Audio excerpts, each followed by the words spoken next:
Hi, I'm Leah Hindle and this is Melissa Lefko.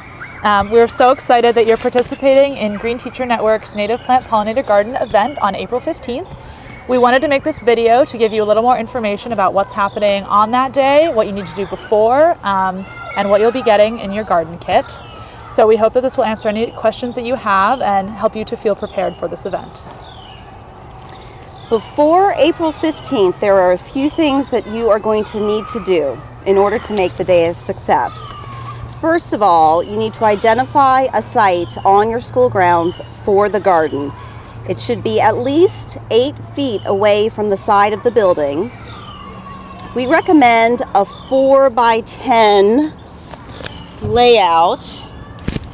We think it's best for this garden. You want to hold it? It can be in either a raised bed or directly planted into the ground. It's up to you, whatever is going to work best for your school.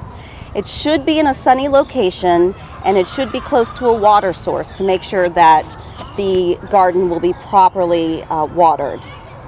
Before you dig, call 811 to make sure that you're not going to be digging anywhere that will cause a problem.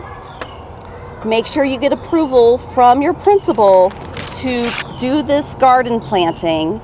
We want to make sure that everybody's on board before the day arrives. You're going to want to weed the plot and make sure that the soil has been tilled and will be ready for the plants to be planted. Try to work with your art teacher before the 15th to design the markers for each of the plants that will be inserted into the garden. This is a great activity too for the kids to get involved in before the event actually happens. There will be 2 to 3 volunteers assigned to work with you at your school. They will have your contact information and you will have their contact information. Make sure you communicate with each other to coordinate the timing for the planting of the garden. So we're going to be providing all the materials that you'll need for your native plant pollinator garden. And this will be in a kit that your volunteers will pick up and transport to your school on April 15th. So this kit includes all the native plants that you'll use in your garden, and those have all been started at the North Mecklenburg Greenhouse, North Mecklenburg High School. You'll have your bamboo for the central teepee structure that will be the centerpiece of your garden. You'll have a 5-pound bag of worm castings, so that'll help with your vermiculture lesson as part of the day.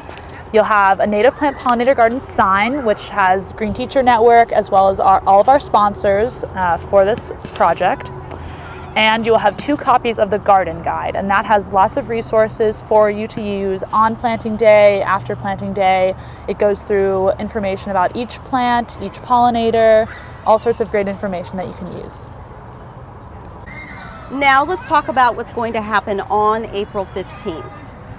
You will start the day, you will meet the volunteers who will arrive at the school at the time that you have coordinated with each other. The volunteers will have the garden kit with them that they will have already picked up. You're going to gather the students together for the planting of the garden. There's going to be a 20-minute introductory lesson about pollinator plants and their importance to our region. And that, as I said, is going to last about 20 minutes. You will divide your students into 3 groups. The 3 groups will rotate through each of the 3 stations. One station will be the garden planting station. One station you will go over a bee protocol lesson, and one station you will go over vermiculture and composting. Each of the volunteers will take one of the stations and you will take a 3rd station, and you can decide which one is most appropriate.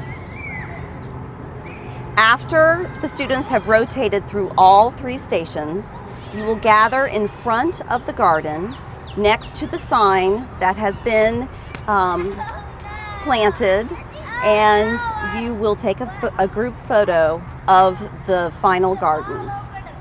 You will send that photo to me, Melissa Lefko, and I will post the photo on our website And we will also have a butterfly marked on our map indicating where all of the pollinator gardens have been planted. So after the planting day has happened, we really hope that you're able to maintain your garden.